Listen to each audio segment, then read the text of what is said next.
अस्सलाम वालेकुम। वालेकुम सलाम सर। वालेकुम सलाम।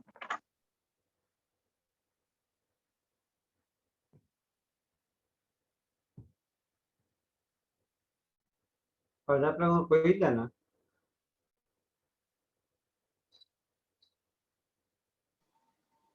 सर क्विज आपने बताया तो नहीं था। चलो नेक्स्ट क्लास में आप लोगों का क्विज होगा ऑनलाइन। सर सिलेबस क्या होगा? और 9th चैप्टर हाफ कर लेते हैं। Okay sir.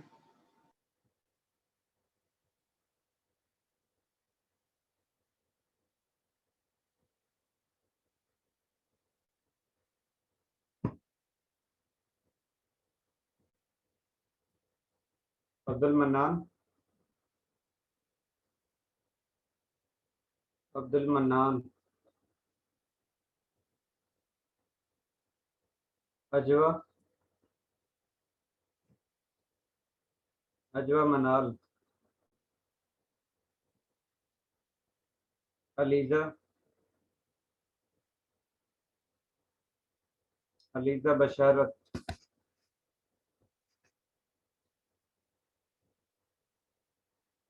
हमाइम Abuzar,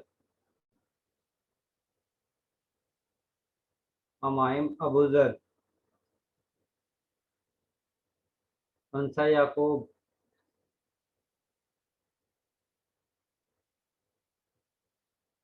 Present. Present, sir. Okay answer. Anja Javed, Present, sir. Aksar Arshad, ji sir. Bareera Aslam,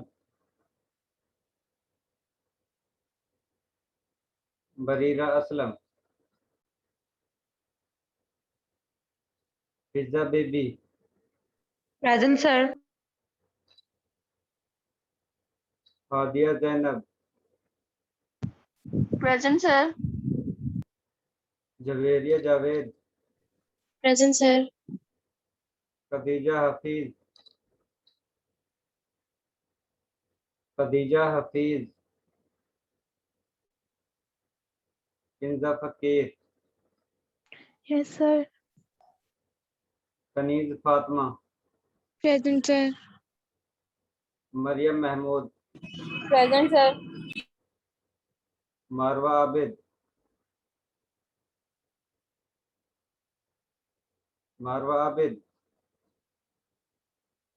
Maryam बीबी, Present, sir. मिनाइल Fatima, Present, sir. Mohsin Farooq, Mohsin Farooq, Mohammad Afzal, Mohammad Afzal, Mohammad Hasnain Ayaz, Present, sir. Mohammad Rizwan, Present, sir. Mohammad Hashir, Mohammad Saab, Present, sir. Mohammad Usman Tayyab,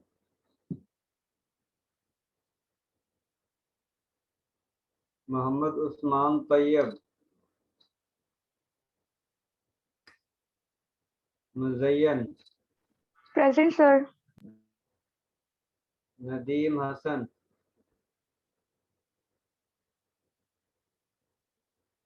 Nadeem Hassan, Nimra Khalil, Present, sir. Nimra Sir, Siddique, Nadeem Hassan.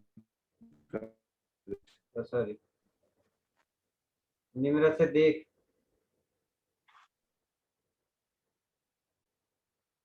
Nimra Siddique, Noor, Present, sir. Usama, Present, sir. Ramla Mazhar, Ramla मजर,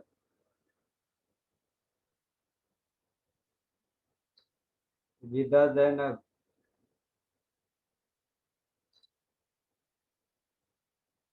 रिदा जैनब,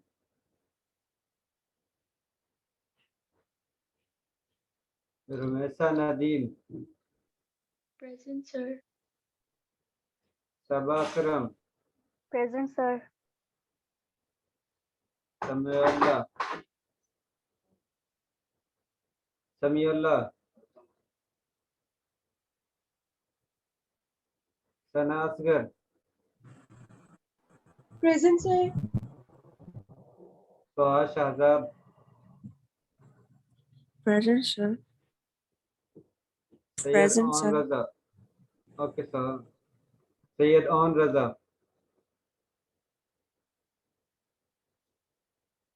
सैयद ओन रजा, तस्कीन अमन, Present, sir. Zainab. Present, sir. वो student नाम सुनना जो इस section में absent है, अगर present है तो अटेंडेंस लगवा सकते हैं। Abdul Mannan, Ajwa Manal, Aliza Basharat, Present, sir. Amaim Abuzar, Here, sir. Bareera, Khadija, Marwa Abid, Mohsin Farooq, Mohammad Afzal, Mohammad Usman Tayyab, Nimra Sadiq, Ramla Mazhar, Ubaida Zainab, Samiullah, Syed Aun Raza.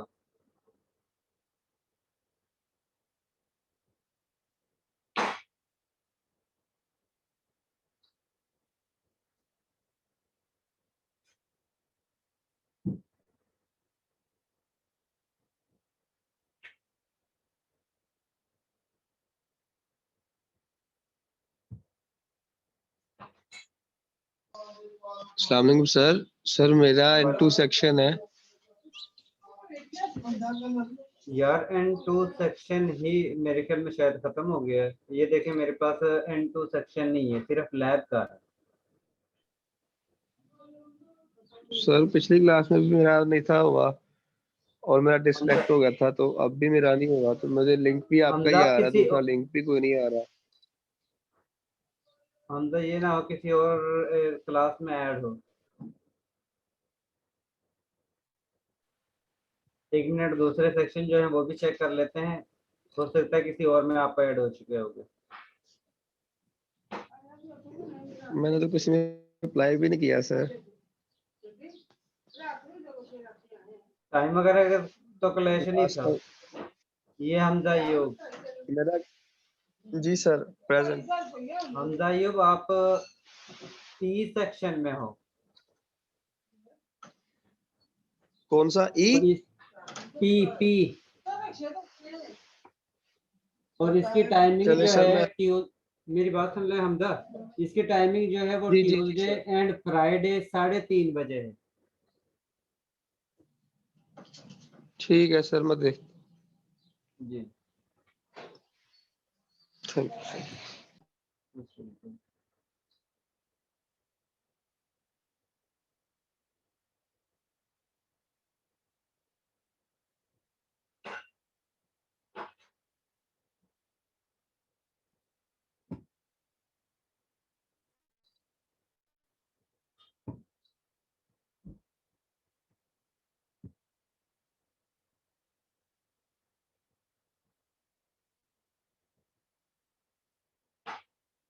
Next class में आप लोगों का ऑनलाइन क्विज है, और क्विज का जो सिलेबस है वो सुन लें कि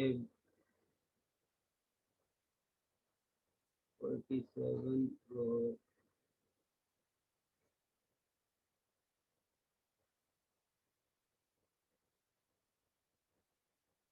आप लोगों का सिलेबस जो है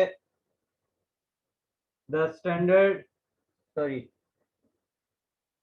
स्लाइड नंबर 28 तक होगा। नहीं, इधर तक कर लो, enthalpies of physical and chemical change, यहाँ तक आप लोगों का सिलेबस में शामिल होगा। इससे अबाव जो है जितना भी सिलेबस है वो आप लोगों के क्विज में शामिल होगा, और नेक्स्ट क्लास में आप लोगों का क्विज है, और वो क्विज जो है वो ऑनलाइन होगा। मेरी आवाज आ रही है सबको? सर न्यूमेरिकल बेस होगा या थ्योरी होगी? मिक्स होगा, क्योंकि ये और सर यहाँ LMS पे तक होगा ना? ये आप लोगों का LMS पर होगा। Okay sir. Ji Zainab. Sir ये सेक्शन 9.6 तक है ना? सेक्शन अब ये 2.9 स्लाइड है और इसका टॉपिक जो है वो थर्मोडायनामिक स्टैंडर्ड स्टेट, ये इसमें शामिल है। Enthalpies of physical and chemical change, यहाँ तक, इससे अबव तक जितना भी आप लोगों का सिलेबस बनता है वो सारा इसमें शामिल होगा।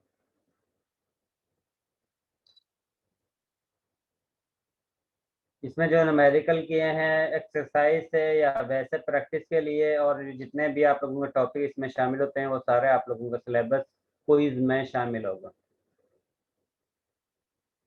ठीक है।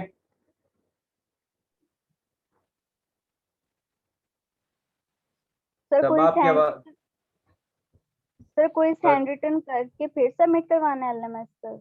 जी जी इसी तरह करना है, हैंड रिटन करके उसको कंबाइन सर करके एलएमएस पे जमा करवा देना। सर टाइम कितना होगा? टाइम वैसे तो क्विज जो है वो होता है, जी वैसे आम रूटीन एक क्विज का टाइमिंग 15 मिनट होता है, लेकिन आप लोगों ने उसको पीडीएफ फॉर्म में करवा के मेल करनी है, इसलिए आप लोगों को 25 मिनट होंगे। सर 20 तो वैसे होता है, 5 मिनट से दे रहे हैं। 15 मिनट का क्विज होता है। सर हम तो पीछे 20 मिनट देते रहे हैं। ऑनलाइन या on on campus campus, on campus. Depend करता है ना क्वेश्चन कैसे हैं, यानी कि लेंथी हैं या यस यस, शॉर्ट हैं। सॉरी। कि दो दो तीन तीन लाइन का होगा तो जाहिर है 15 नंबरों का ही मैक्सिमम क्विज बनेगा, क्योंकि 10 नंबर का आप लोगों का क्विज होगा, 10 नंबर के क्विज में 2 या 3 क्वेश्चन आ जाएंगे, वही आप लोगों ने सॉल्व करने होते हैं। सॉरी अगर सर, ये 3 मैं आते हैं, ठीक है, तो आप लोगों को टाइम जो है वो 25 मिनट मिलेंगे और उस दौरान ही आप लोगों ने उसको हैंड रिटन फॉर्म में सॉल्व करके फिर एलएमएस पे अपलोड करना होगा। Okay sir. जी, क्विज से रिलेटेड अगर किसी को कोई भी कंफ्यूजन है तो वो आप लोग पूछ सकते हो, अदरवाइज फिर हम आज का टॉपिक जो है वो शुरू करते हैं। सर फ्राइडे को है ना? जी नेक्स्ट क्लास आप लोगों की फ्राइडे को है और फ्राइडे को ही फ्राइडे। आप लोगों को क्विज होगा। Yes sir. ओके।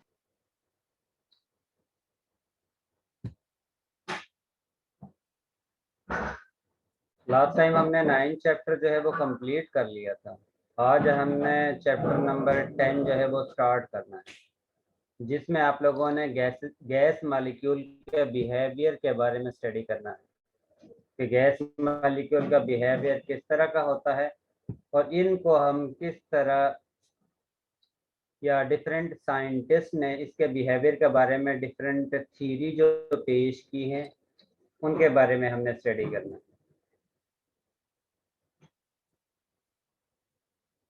सबसे पहले तो आप लोगों को ये पता है गैस मॉलिक्यूल, जिस वक्त हम गैस, लिक्विड और सॉलिड मॉलिक्यूल के बारे में स्टडी करते हैं तो उस कंडीशन में मॉलिक्यूल्स का जो वॉल्यूम है सबसे ज़्यादा गैस फेज में होता है, लिक्विड फेज में उससे कम होता है, उसके बाद सबसे कम वॉल्यूम जो है वो मोस्टली सॉलिड फॉर्म में होता है।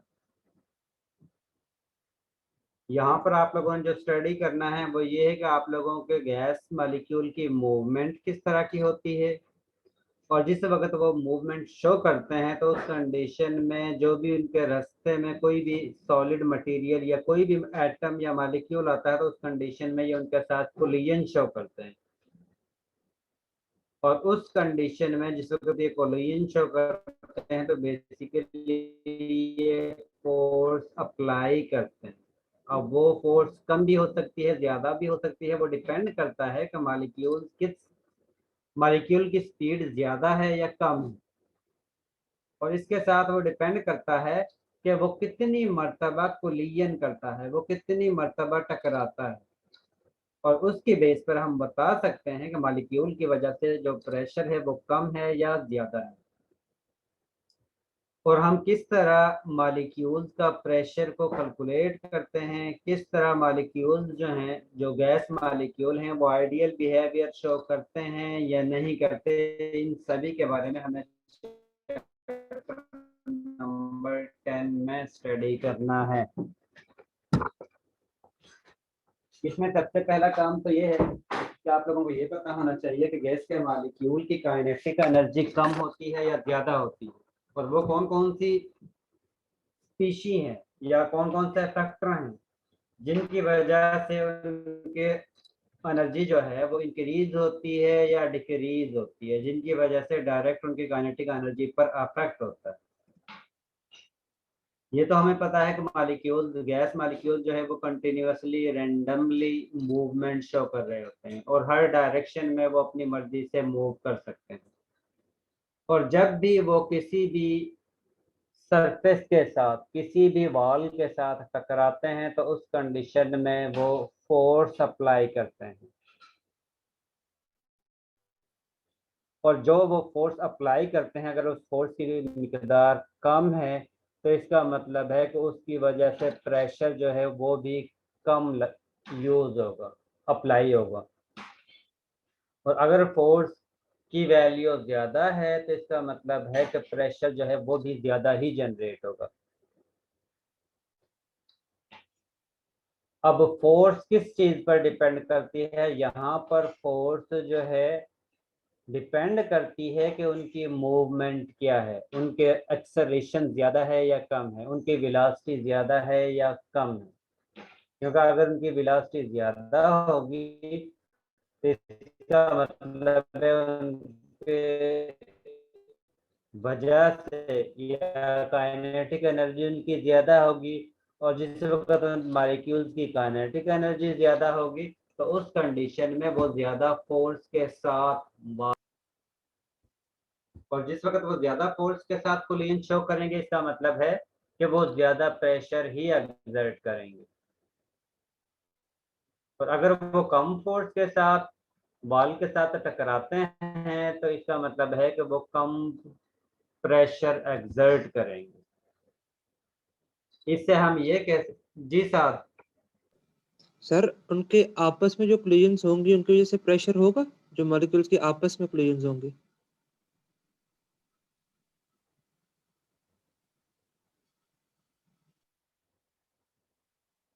साथ उस कंडीशन में वो प्रेशर नहीं होता है, क्योंकि वो तो आपस में मॉलिक्यूल के दरमियान इंटरेक्शन है।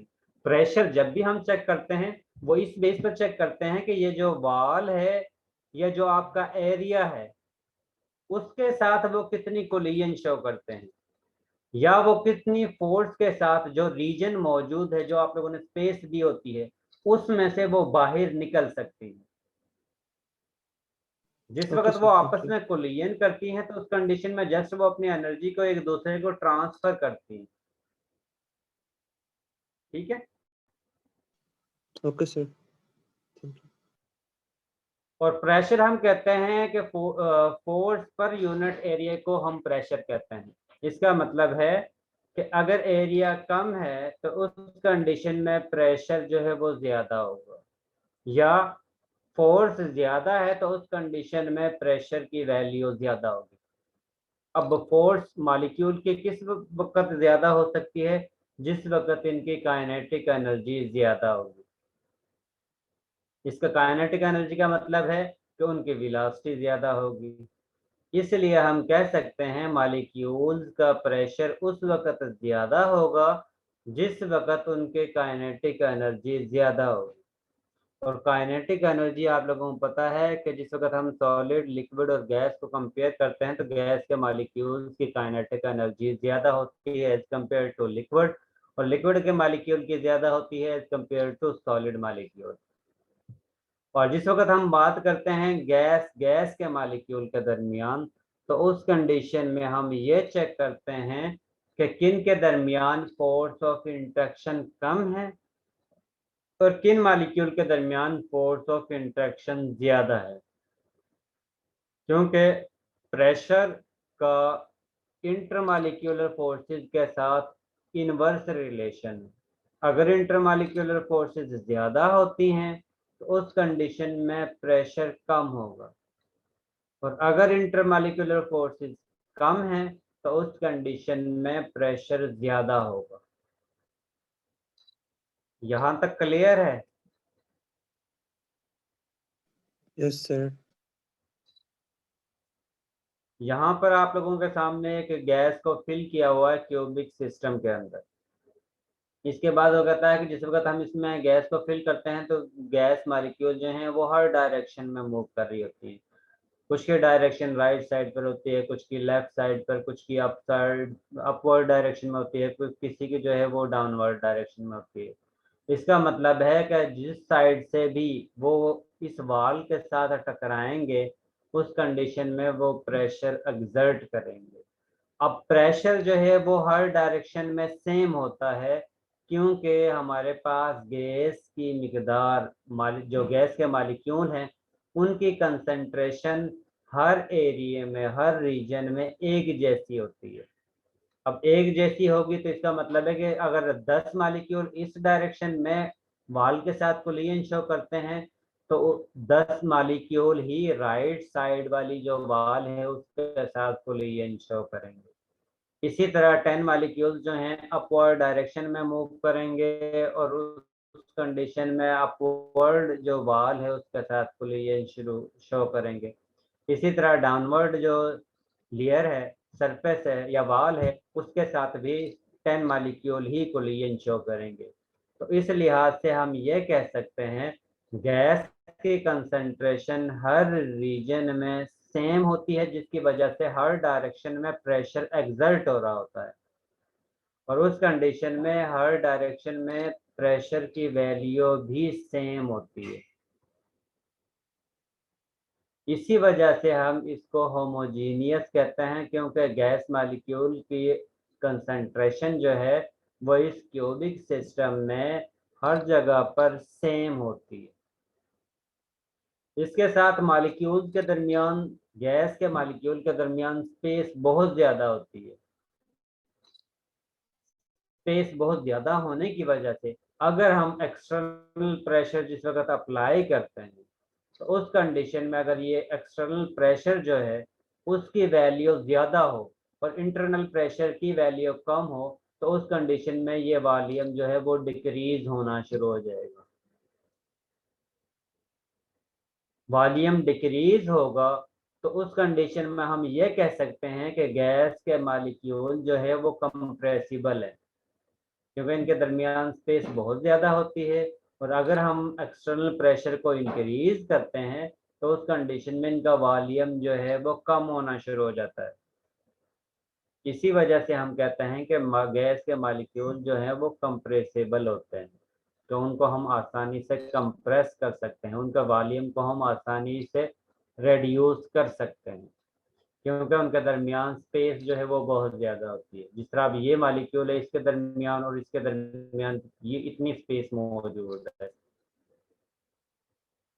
इसका मतलब है कि जिस वक्त हम इसको फोर्स अप्लाई करते हैं तो उस कंडीशन में ये मॉलिक्यूल एक दूसरे के करीब आना शुरू हो जाते हैं और इस वक्त जो है वो रेड्यूस होगा और इसी वजह से हम कह सकते हैं कि ये जो गैस मॉलिक्यूल हैं वो कंप्रेसिबल होते हैं, उनको हम आसानी से कंप्रेस कर सकते हैं। सर जब गैस मॉलिक्यूल्स कंप्रेस होंगे तो वो लिक्विड में कन्वर्ट हो जाएंगे? डिपेंड करता है कि आप लोग कितना वॉल्यूम कम करते हो।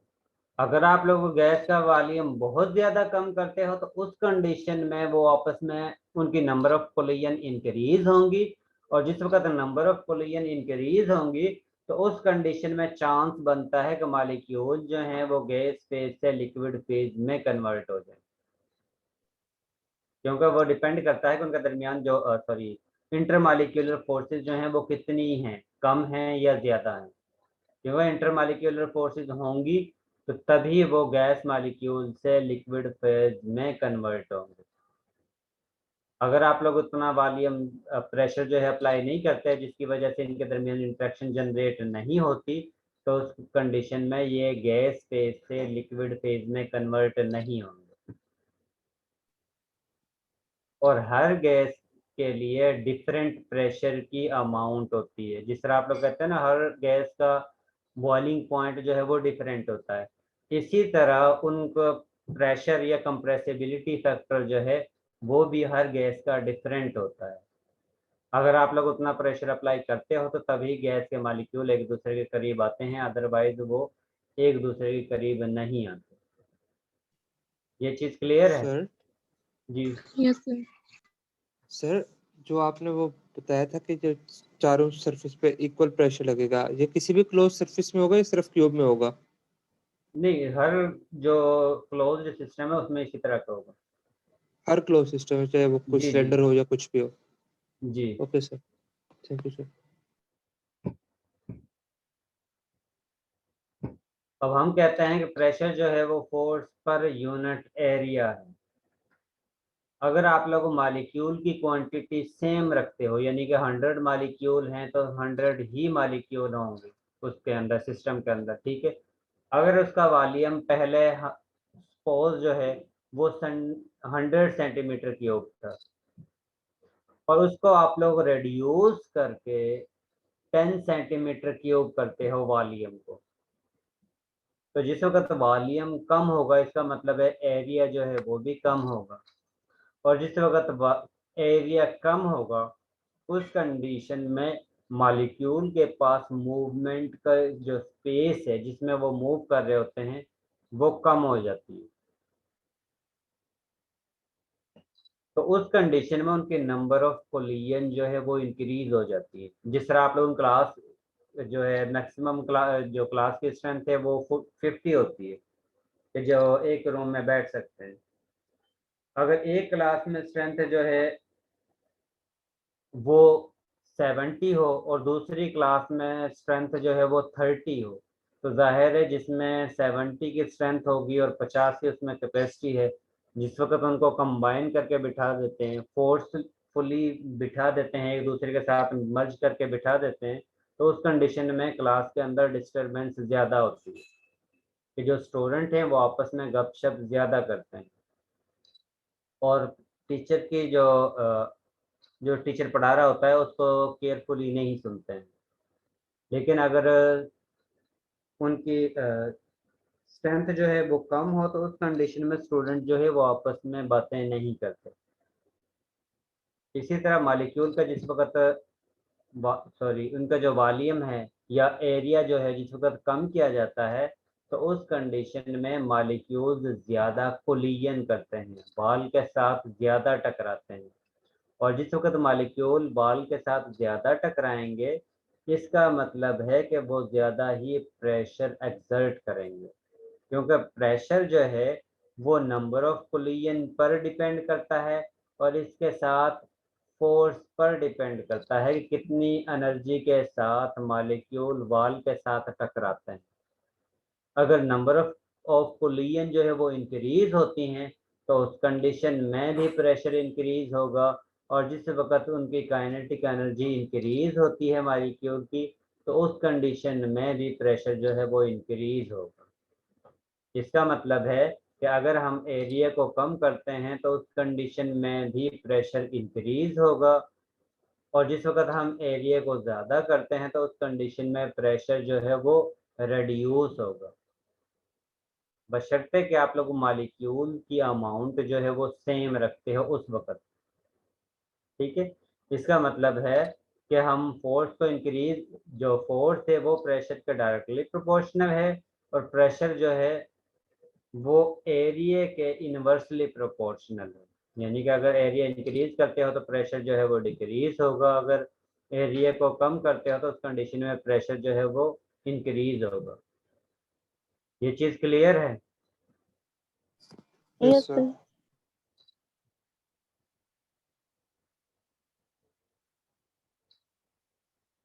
इसके बाद है कि जिस वक्त हम प्रेशर को मेजर करते हैं तो प्रेशर बेसिकली हम जो एटमॉस्फेरिक प्रेशर है उससे कंपेयर करके किसी भी गैस के प्रेशर को मेजर करते हैं, और इसके लिए हमारे पास जो सिस्टम है जिसके ज़रिए हम मेजर करते हैं वो ये है कि एक साइड पर आप लोग गैस को फिल करते हो और दूसरी साइड पर आप लोगों के पास एटमॉस्फेरिक प्रेशर होता है। अब एटमॉस्फेरिक प्रेशर का आप लोगों को पता है कि एटमॉस्फेरिक प्रेशर की वैल्यू जो है वो 1 है। अगर एटमॉस्फेरिक प्रेशर और गैस का प्रेशर सेम होगा तो उस कंडीशन में ये जो दरमियान में मरकरी फिल की होती है इसका लेवल ऑलमोस्ट इक्वल होगा, ना ही ये अपवर्ड डायरेक्शन में मूव करेगी ना ही डाउनवर्ड डायरेक्शन में मूव करेगी। यानी कि इस डायरेक्शन से जो अप्लाई होगा प्रेशर वो उस गैस का होगा जो आप लोगों ने जिसका प्रेशर फाइंड आउट करना चाहते हैं, और इस डायरेक्शन से जो फोर्स प्रेशर जो अप्लाई हो रहा है वो एटमॉस्फेरिक प्रेशर है, और एटमॉस्फेरिक प्रेशर की वैल्यू का हमें पता है 1 वैल्यू होती है 1 atm होती है, ठीक है। और इधर आप लोग गैस फिल करते हो जिस गैस का आप लोग प्रेशर फाइंड आउट करना चाहते हो। अब दोनों डायरेक्शन से फोर्स अप्लाई हो रही है, दोनों डायरेक्शन से प्रेशर अप्लाई हो रहा है। अब जाहिर है अगर इस डायरेक्शन की या इन गैस का प्रेशर ज्यादा होगा तो उस कंडीशन में इस साइड से मरकरी जो है वो डाउनवर्ड मूव करेगी और सेकंड साइड से अपवर्ड की तरफ मूव करेगी, ठीक है। जिस वक्त ये उस केस में करेगी जिस वक्त ये प्रेशर इससे ज्यादा होगा, और अगर जो है इसका प्रेशर कम हो, गैस का प्रेशर जो है वो कम हो, एटमॉस्फेरिक प्रेशर ज्यादा हो, तो उस कंडीशन में इस साइड से ये डाउनवर्ड डायरेक्शन में मूव करेगी और इस डायरेक्शन से ये अपवर्ड मूव करेगी। अब इन दोनों कंडीशन में हमारे पास हाइट वैल्यू जो हाइट है वो हासिल होती है, चाहे ये इधर से डाउनवर्ड मूव करे और इस साइड से जो है वो अपवर्ड मूव करती है, तो उस कंडीशन में भी आप लोगों के पास स्पेसिफिक हाइट की वैल्यू हासिल होती है। और जिस वक्त एटमॉस्फेरिक प्रेशर की वैल्यू ज्यादा हो और गैस का प्रेशर जो है वो कम हो तो उस कंडीशन में भी आप लोगों के पास एक स्पेसिफिक वैल्यू हाइट की हासिल होगी, और इस हाइट को यूज करके हम प्रेशर को कैलकुलेट करते हैं, गैस का जो प्रेशर है उसकी वैल्यू को कैलकुलेट करते हैं। अब ये उस केस में है जिस वक्त गैस का प्रेशर ज्यादा है और एटमॉस्फेरिक प्रेशर कम है। अब कितना कम है, क्योंकि एक लेवल आता है जिस वक्त सपोज जो है इनका गैस का प्रेशर ज्यादा था, इसका प्रेशर कम था, जिसकी वजह से इधर से जो है मरकरी जो है वो डाउनवर्ड मूव किया है और इधर से जो है अपवर्ड मूव किया है इसने। अब एक लेवल तक ये अपवर्ड मूव करता है, उसके बाद ये रुक जाता है। रुकने के बाद इस लेवल को हम इस लेवल से कंपेयर करते हैं, कंपेयर करने के बाद जितना डिफरेंस हासिल होगा उसको हम हाइट का नाम देते हैं।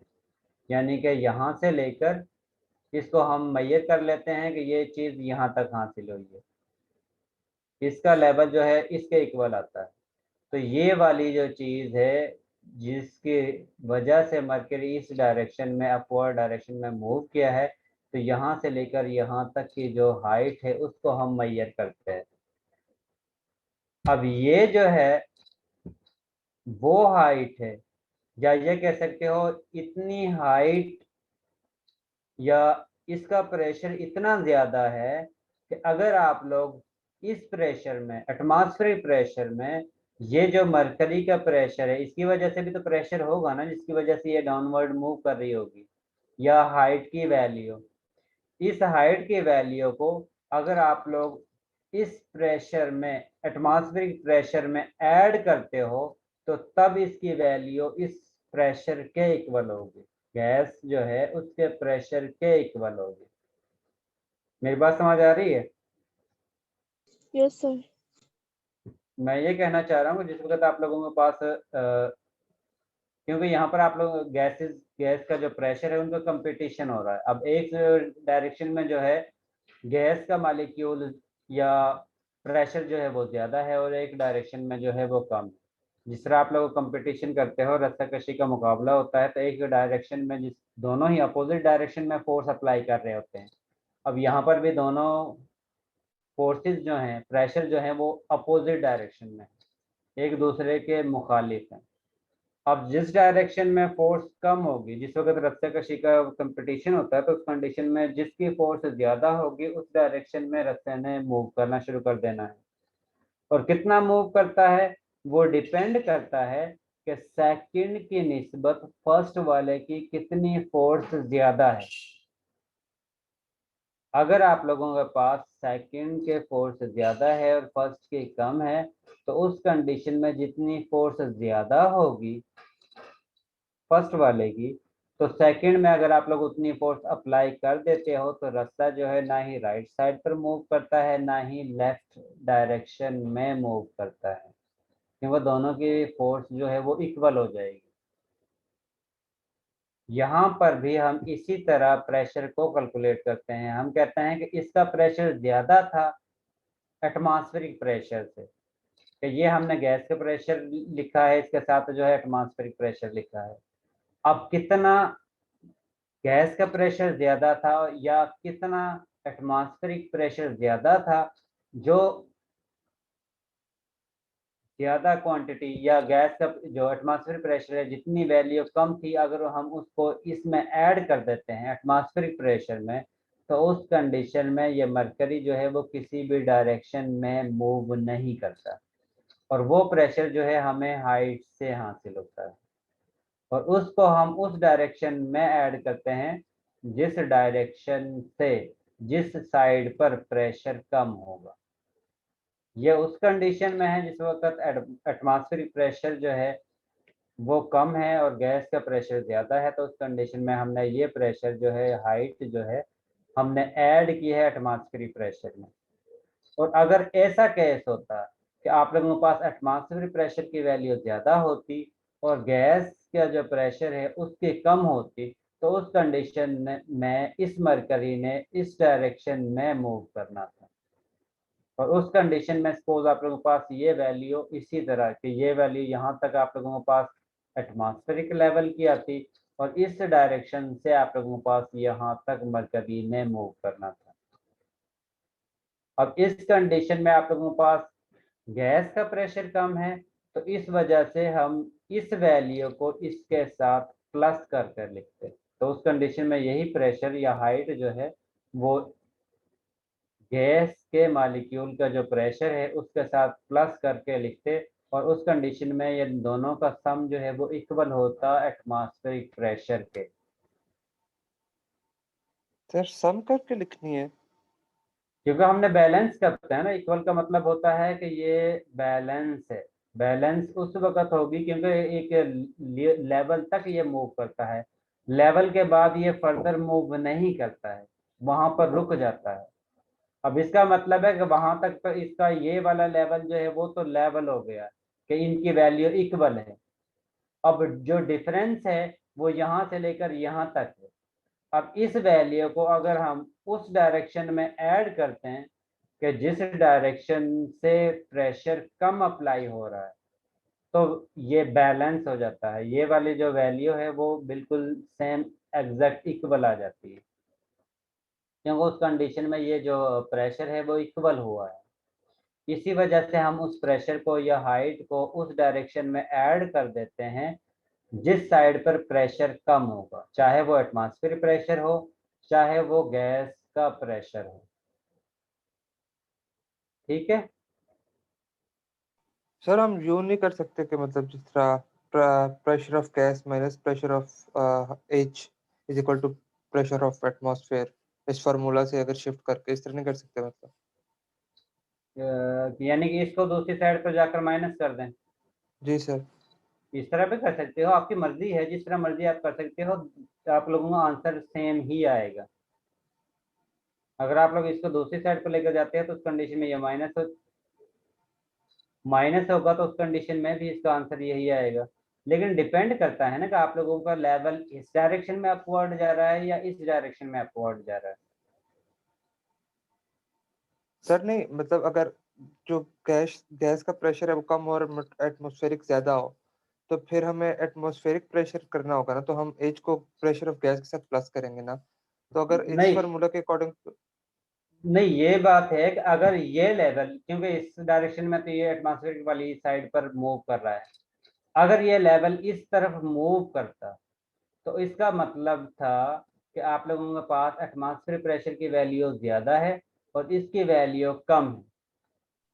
जी अब सर। उस कंडीशन में गैस के प्रेशर के इक्वल करने के लिए एटमॉस्फेरिक प्रेशर से वैल्यू को माइनस करेंगे तो तब वो गैस के मॉलिक्यूल के इक्वल होगी, अदरवाइज वो इसके इक्वल नहीं होगी।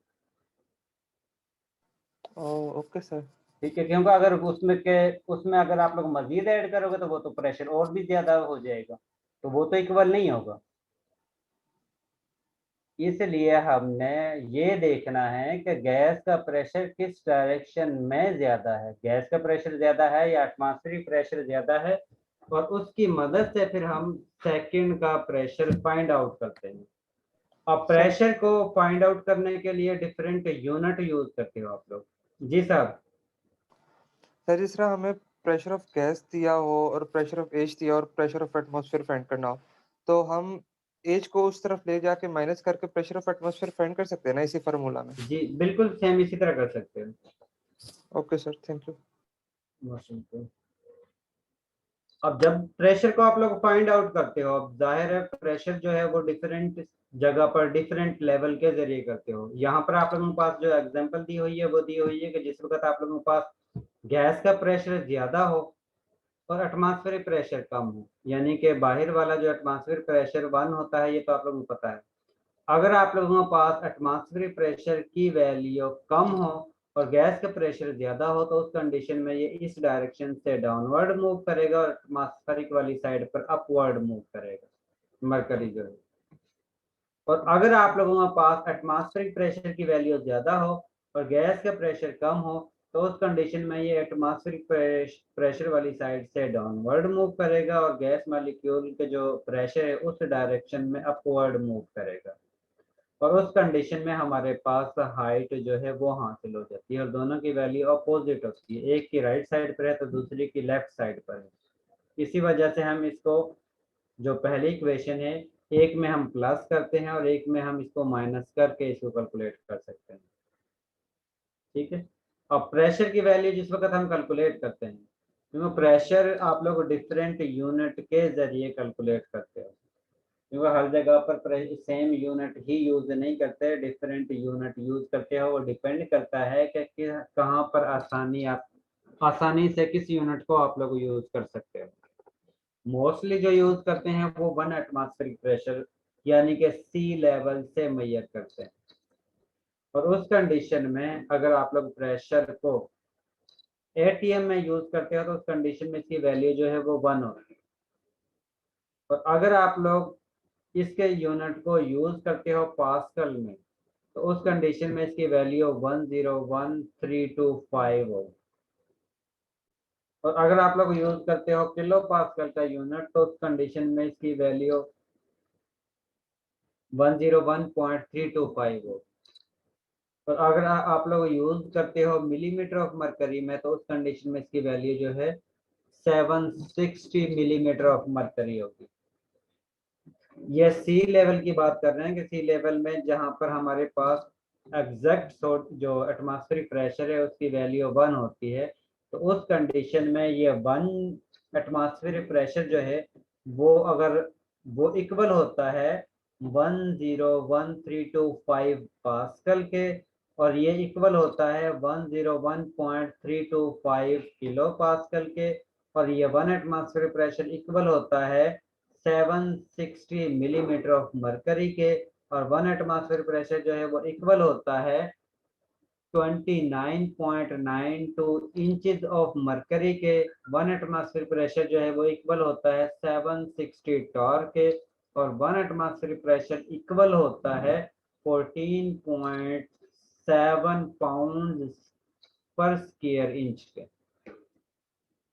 अब इसकी मदद से हम एक यूनिट को दूसरे यूनिट में कन्वर्ट कर सकते हैं, क्योंकि हमें पता है कि 1 एटमॉस्फेरिक प्रेशर की वैल्यू टॉर में किसके इक्वल होती है। हमें ये भी पता है कि 1 एटमॉस्फेरिक प्रेशर की वैल्यू मिलीमीटर ऑफ मरकरी में किसके इक्वल होती है, और उसको हम कंपेयर करके हम एक यूनिट को दूसरे यूनिट में कन्वर्ट कर सकते हैं, जिस तरह आप लोगों ने PC1 में यूनिट कन्वर्जन का फैक्टर स्टडी किया, बिल्कुल सेम उसी तरह। ठीक है। अब प्रेशर हम कैलकुलेट करते हैं, प्रेशर का फायदा क्या होता है, इसकी वजह से हम क्या यानी कि आइडेंटिफिकेशन होती है। प्रेशर आप लोगों के पास जो ईयर जो साउंड प्रोड्यूस होता है, जिसके जरिए आप लोग आवाज की शनाख्त करते हो, जिसके जरिए आप लोगों को पता चलता है कि किसी की आवाज आई है, वो बेसिकली प्रेशर की वजह से ही आप लोगों को सिग्नल हासिल होता है। क्योंकि आप लोगों के पास बाहर वाली साइड पर एक प्रेशर होता है, उसके बाद आप लोगों के पास एक ईयर ड्रम होता है, यानी कि कान का पर्दा जिसको आप लोग कहते हो। अगर आप लोगों के पास एक प्रेशर होता है इंटरनल, जो अंदर वाले मॉलिक्यूल होते हैं उनकी वजह से प्रेशर होता है। जिस वक्त एक्सटर्नल प्रेशर कम होता है या ज्यादा होता है इंटरनल प्रेशर की निस्बत, तो उस कंडीशन में ये कान का पर्दा जो है, ईयर ड्रम जो है, वो वाइब्रेट करना शुरू कर देता है। और जिस वक्त ये वाइब्रेट करता है तो उस कंडीशन में ही आप लोगों को सिग्नल मिलता है कि ईयर जो कान का पर्दा है उसने यानी कि वाइब्रेशन की है, और उसी वजह से आप लोगों को साउंड का सिग्नल हासिल होता है। और उसकी मदद से आप लोग आसानी से ये आइडेंटिफाई कर सकते हो किसी ने क्या, जिस तरह मैं आप लोगों को बोल रहा हूँ क्लास के दौरान, और आप लोगों को ईयर जिस वक्त मैं बोलता हूँ तो उस कंडीशन में, क्योंकि आप लोगों ने हैंड फ्री या जो भी यानी कि यूज कर रहे हो, तो मेरी वॉइस की वजह से बाहर का जो प्रेशर है वो इंटरनल प्रेशर से डिफरेंट होगा।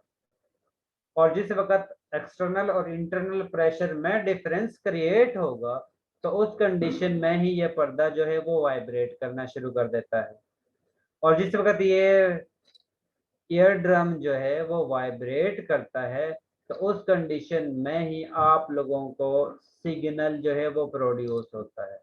अब वो सिग्नल जो है वो फिर मॉलिक्यूल्स की मदद से आगे दिमाग तक पहुंचता है, और दिमाग आप लोगों को बताता है कि ये जो सिग्नल है किस चीज का है।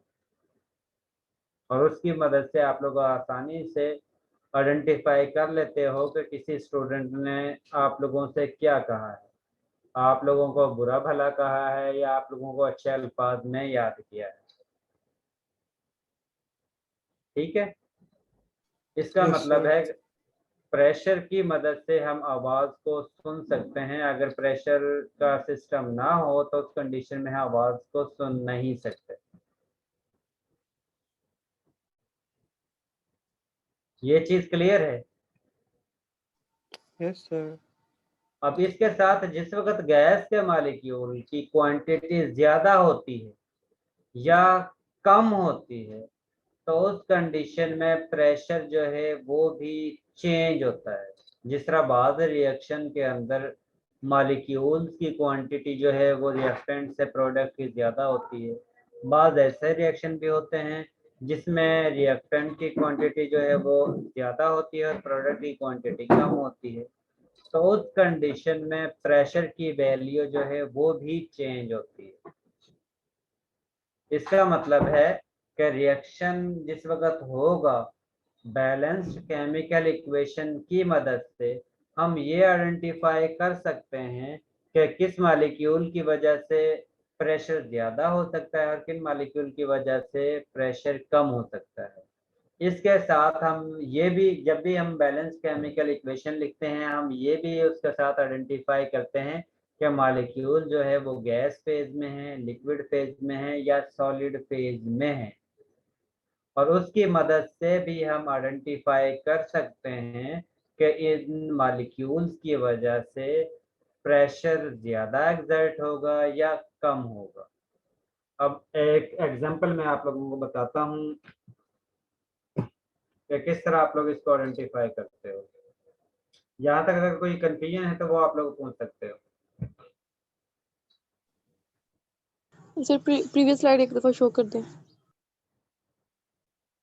एक मिनट मैं शो कर देता हूँ।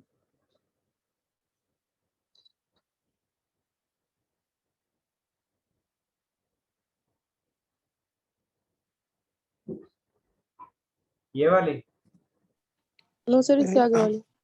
प्रेशर वाली सर। ये वाली जी सर।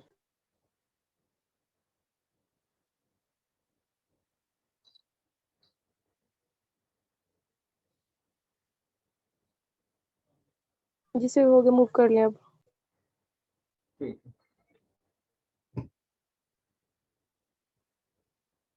अब जिस तरह सपोज आप लोगों के पास ये रिएक्शन है, अब इसमें हम चेक करते हैं कि आप लोगों के पास रिएक्टेंट के नंबर ऑफ मोल्स ज्यादा हैं या प्रोडक्ट के नंबर ऑफ मोल्स ज्यादा हैं। और आप लोगों ने ये देखा था कि अगर प्रोडक्ट का नंबर ऑफ मोल्स ज्यादा हैं तो उस कंडीशन में प्रेशर या वॉल्यूम जो है वो इंक्रीज होता है एज कंपेयर टू रिएक्टेंट के। इसकी रीजन यही होती है कि जिस वक्त नंबर ऑफ मोल्स इंक्रीज होते हैं इसका मतलब है कि प्रोडक्ट क्वांटिटी जो है वो इंक्रीज हो रही है, और जिस वक्त क्वांटिटी इंक्रीज होती है इसका मतलब है कि इंटरनल प्रेशर जो है वो इंक्रीज हो रहा है। ज्यादा मॉलिक्यूल जो हैं वो ज्यादा ही कोलिजन शो करेंगे, और जिस वक्त वो ज्यादा कोलिजन शो करेंगे इसका मतलब है वो ज्यादा ही प्रेशर जनरेट करेंगे, और उनकी वजह से इंटरनल प्रेशर ज्यादा होता है। और जिस वक्त इंटरनल प्रेशर ज्यादा होगा उसी कंडीशन में वॉल्यूम इंक्रीज होगा। इसका मतलब है कि हम बैलेंस्ड केमिकल इक्वेशन की मदद से ये बता सकते हैं कि प्रेशर सिस्टम का ज्यादा है या रिएक्टेंट का ज्यादा है या प्रोडक्ट का ज्यादा है। ठीक है, क्योंकि यहाँ पर हमारे पास मॉलिक्यूल जो हैं वो सारे ही गैस फेज में हैं। इसके बाद हमने देखना है कि मॉलिक्यूल्स की क्वांटिटी, नंबर ऑफ मोल्स की क्वांटिटी रिएक्टेंट में ज्यादा है या प्रोडक्ट में ज्यादा है। अगर नंबर ऑफ मोल्स जो हैं वो रिएक्टेंट के ज्यादा हों और प्रोडक्ट के कम हों, इसकी एग्जांपल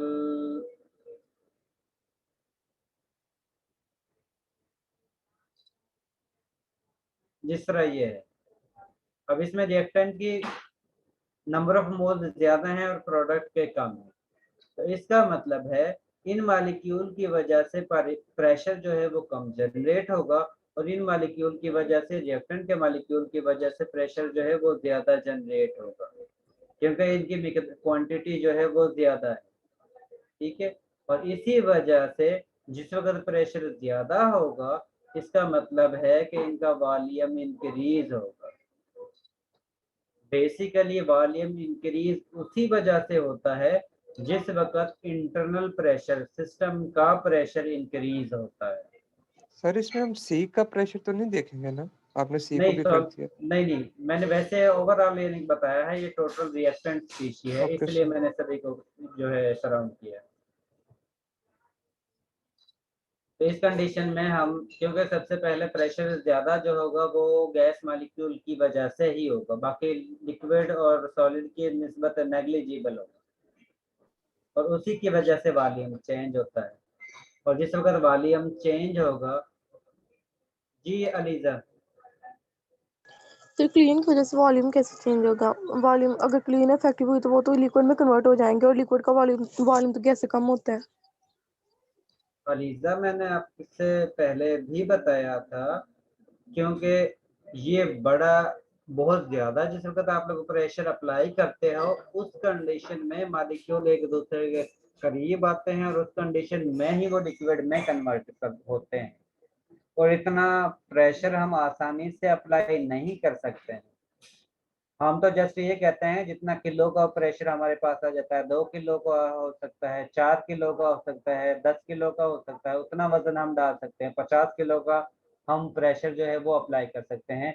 इतने प्रेशर से मॉलिक्यूल इतने करीब नहीं आते कि वो जो दोबारा से किसी और स्पीशी में या लिक्विफाई हो सके।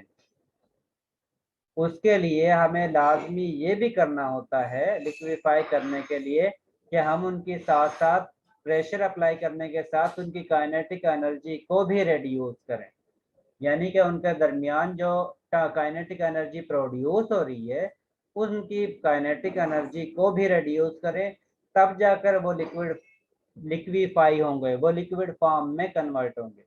अगर आप लोग सिर्फ प्रेशर ही अप्लाई करते हैं और उनकी काइनेटिक एनर्जी को रिड्यूस नहीं करते तो उस कंडीशन में वो लिक्विफाई नहीं होते हैं। ठीक है,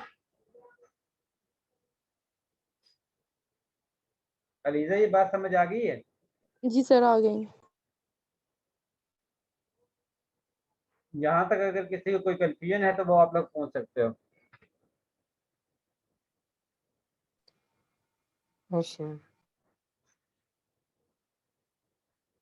कोई कंफ्यूजन नहीं है। इसके बाद है न्यूमेरिकल। ये न्यूमेरिकल गिवन है और उसमें कहा गया है कि आप लोगों ने इस प्रेशर की वैल्यू जो है वो पीएसआई में गिवन है, आप लोगों ने मिलीमीटर ऑफ मरकरी में कैलकुलेट करनी। ठीक है, इसके लिए सबसे पहले तो आप लोगों को ये पता होना चाहिए पीएसआई कितने मिलीमीटर के इक्वल है।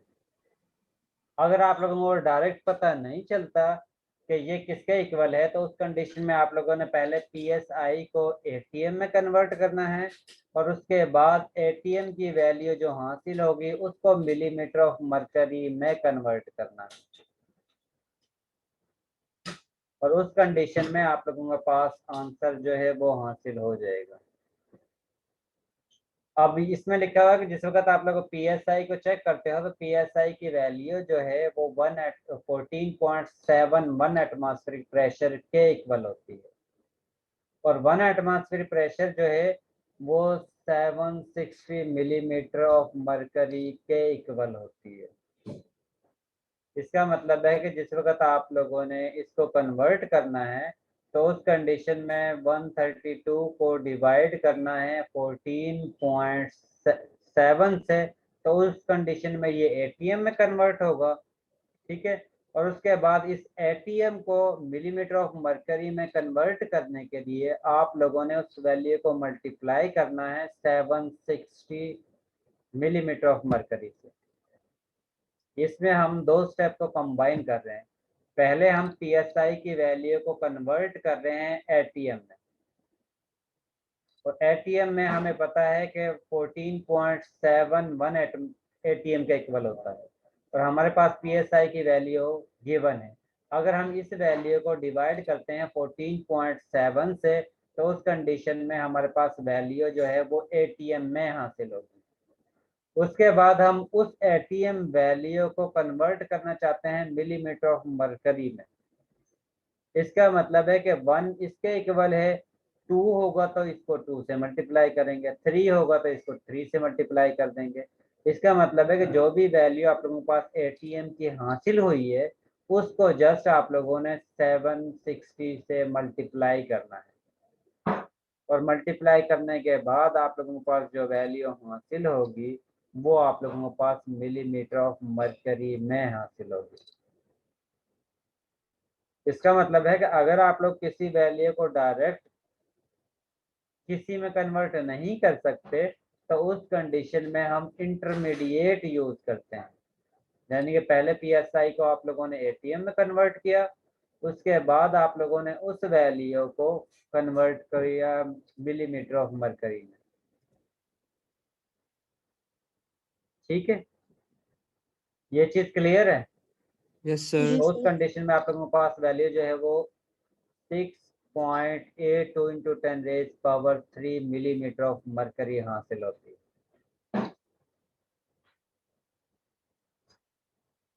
यहाँ तक अगर आप लोगों को कोई कंफ्यूजन है तो वो आप लोग पूछ सकते हो। इसके बाद फिर हम आगे चलते हैं।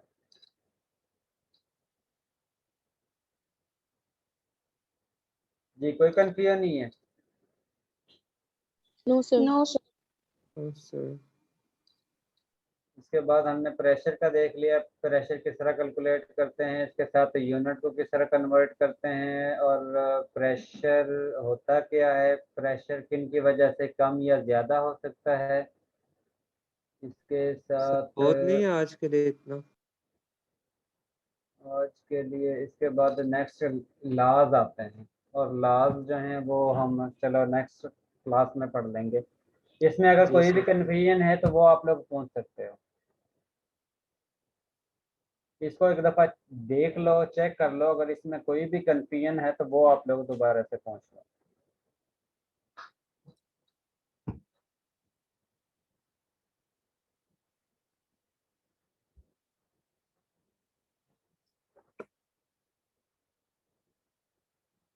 सर ये मैनोमीटर में ऐसा प्रेशर मिलीमीटर ऑफ मर्करी में ही होगा? जी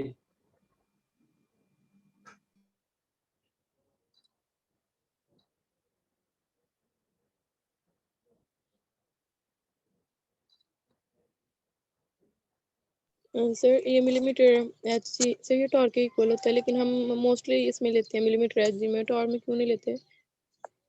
सॉरी, सर हम प्रेशर टॉर में कब मेजर करते हैं?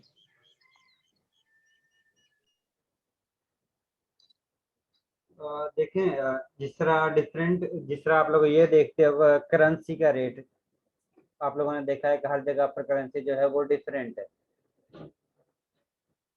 इसी तरह हर जगह पर जिस तरह इंडस्ट्री में यूज करते हैं या लैब में यूज करते हैं या स्पेस में जाके आप लोग प्रेशर को जो है वो मेजर करते हैं, तो उस कंडीशन में बेसिकली हमारे पास यूनिट या जो बेसिक चीज है जिसके जरिए आप लोग वो यूज करते हो हर जगह पर एक जैसी नहीं होती है। हम आसानी के लिए जहाँ पर हमें ज़्यादा क्वांटिटी चाहिए होती है तो उस कंडीशन में हम बड़ा यूनिट को यूज़ कर लेते हैं।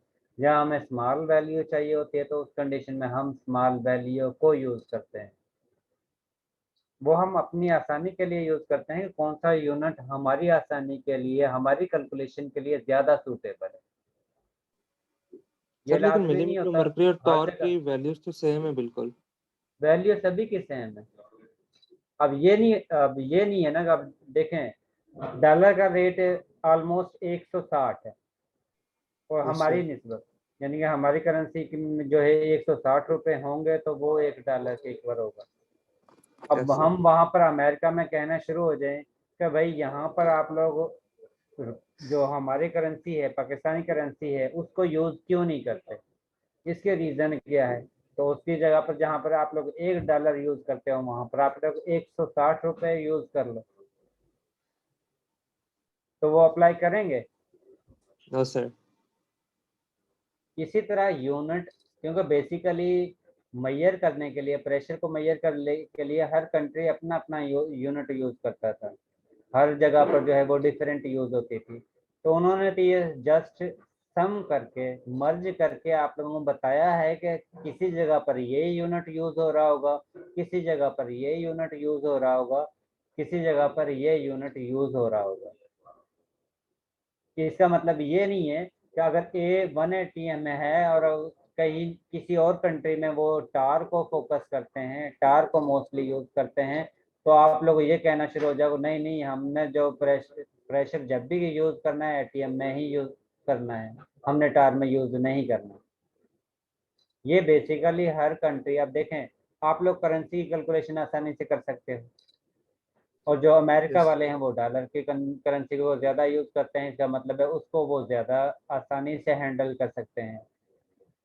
ये बेसिकली यूनिट जो हैं आप लोगों की आसानी के लिए हैं कि आप लोग किस यूनिट को यूज़ करके आसानी से वैल्यू को कैलकुलेट कर सकते हो।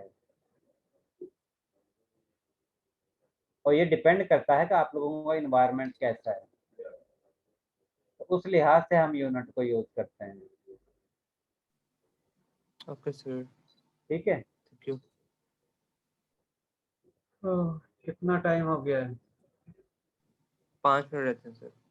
5 मिनट लेते हैं, इतनी देर में अटेंडेंस लगा लेते हैं।